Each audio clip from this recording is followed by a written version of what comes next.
And breathe. Breathe.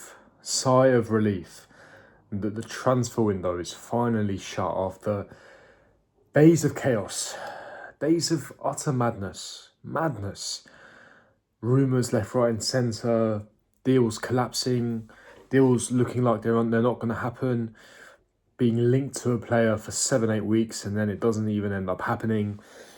All that drama, all the saga has officially come to an end. And tomorrow I'm going to make a separate video, a more of an in-depth video, analysing our transfer window from top to bottom, outgoings, incomings, sales, profits, what the outlook for the rest of the season is going to look like with the transfer window now officially shutting. So stay tuned for that video. In the meantime, I do want to get your guys' thoughts and opinions. Firstly, rate this transfer window out of 10. And again, not just incomings. Bear in mind what we've sold. It has been official, according to Nizar Kinsella, who is a reputable Tier 1 Chelsea journalist, that we have now officially broken the record for the amount of sales we've made by any other Premier League club, and that has surpassed £300 million, which is staggering, which is absolutely fantastic. So that has to be kept in mind when you're giving your rating, and certainly it's going to be kept in mind for when I make my rating tomorrow, because sales is a massive part of the transfer window, because you can make incomings and signings, but ultimately if you have a lot of deadwoods, that's going to foster a very negative culture, but also you have a lot of wages on the books that are not being used to good use, being made to good use, basically. So yeah, going to make that separately. But there's a couple of bits that I wanted to cover as like a final transfer video. And the first being Tyrique George. Tyrique George has permanently moved to Fulham, broken by David Ornstein and Fabrizio Romano exclusive. Fulham have paid £22 million to sign Tyrique George. And in addition to that, there is going to be a very heavy sell-on clause. We don't know the percentage of that sell-on clause. We do know that it's in a region of £22 million. Now, personally, my views on this, I think it's good for all parties. I think Tyrique George is a very tidy player in terms of his technical ability, the quality of the player that he is, in terms of how he can offer. He doesn't just play on the right-hand side. He can play pretty much all across the front three. We saw him play false nine a few times for Chelsea towards the back end of last season. Most memorably and notably against Manchester United, where we won 1-0, he played in a false nine position and we thought that he won a penalty. And obviously he did kickstart our magical run towards the end of the season, which obviously led into the Club World Cup as well, with his great goal, ironically, against Fulham. So I think for him personally, it's a very good move. I think that for his current development, I think Fulham is a good place for him to develop and grow, playing alongside the likes of Alex Iwobi and Emil Smith-Rowe as well. So good luck to him. I wish him all the best. I think that, it was a good move for Chelsea. Obviously, it's completely pure profit because he comes from the academy, so it's going to help for financial fair play reasons and to help us comply with UEFA as well, as we have that looming sanction coming into play. And that was exclusively broken by David Ornstein and then further confirmed by other Tier 1 journalists as well. I spoke about Nicholas Jackson earlier today. Nicholas Jackson confirmed loan with obligation, total package. Now, here's the stipulation with the loan with obligation. It only becomes an obligation if Jackson meets a certain number of appearances. So let's say hypothetically he does meet those certain number of appearances, the full total package will be in the region of £70 million. And again, for me personally, for all parties, it's a great move. Jackson is a very good player. Don't listen to casuals and rivals and say, oh, he can't finish his dinner. Yes, he does need to improve his finishing, but in terms of what he brings as a player, he is an upgrade to what Bayern Munich have. I feel like Bayern Munich are lacking a lot in the attack, and we've personally upgraded the attack as well, so we don't need a Nicholas Jackson type profile. We only needed him now because we have an injury crisis up front. But truthfully, when everyone's fit, we don't need that Nicholas Jackson profile. So for me, again, I wish him all the best. And 70 million, considering that we paid just over £30 million a couple of seasons ago, fantastic business for Chelsea. So yeah, that gets added to the books. But that loan of obligation, obviously that's going to get added to the books next season as well.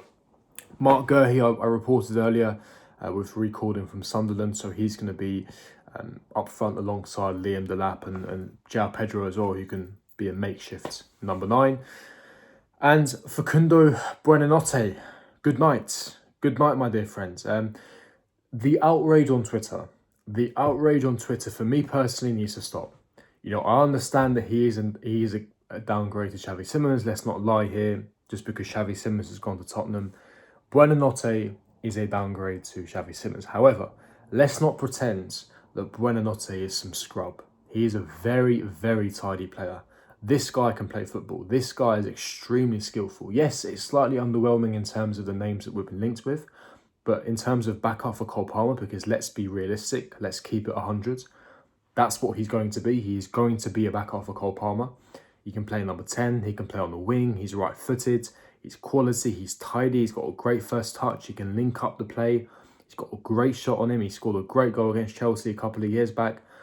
And it's not cost us anything. It's just a simple naked loan with no loan option, because we've got Kendry Pires coming in next season from Strasbourg.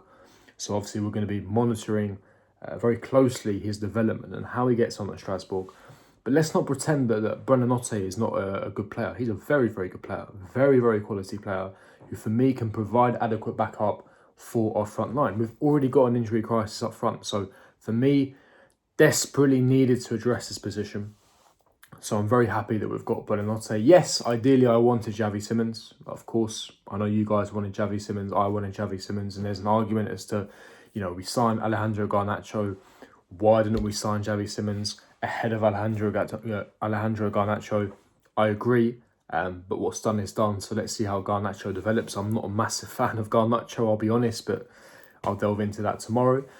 Buonanotte, I'm a massive fan. I'm a massive fan. So let's see how he develops. Let's see how he performs in the team, how he gels with the team, and how he links up with other players. And obviously, Palmer's still got that groin injury, so we're going to have to wait and see how he comes back after the international break. So we'll have to see with that. And finally, Ben Chilwell exclusively makes a permanent switch on a 2-year contract to Strasbourg. Have you guys seen the meme of Barack Obama? Right, it's a picture and a meme of Barack Obama that's about to have a medal connected around his neck, and behind him is Barack Obama as himself putting a medal on himself. To me, it resembles perfectly this situation, because obviously Strasbourg is our sister club, majority owned by Clearlake Capital, who also owns Chelsea. So I find the entire thing hilarious. But we've got Sterling off the books of Chelsea, still within the Blue Co financial books, but he's off the books of Chelsea, and that's great for FFP. That's great for Chilwell, because Chilwell's going to get game time, and as well as that, he's not going to be around Cobham, so it reduces numbers and it reduces wages specifically for Chelsea. Sterling is still at Chelsea, and Axel Disasi had a late move collapse on his way to West Ham. So keep an eye out for Saudi Arabia and keep an eye out for Turkey, because those windows are still open, at least for a couple of days. I know in Turkey there's still another 2 weeks until that window closes, and I know there's a few more days for Saudi Arabia's window to close. So keep an eye on Axel Disasi and keep an eye on Raheem Sterling, and see how that develops and unfolds. But overall, to me, it's not been a bad transfer window. I'm just glad that it's over, so we can put the speculation to one side.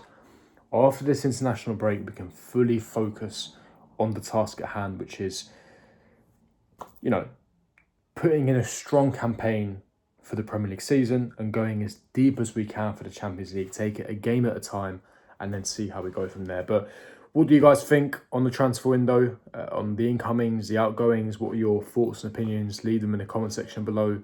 Smash the like button, subscribe, hit the button notification, and I'll see all of you guys for my next video. Peace.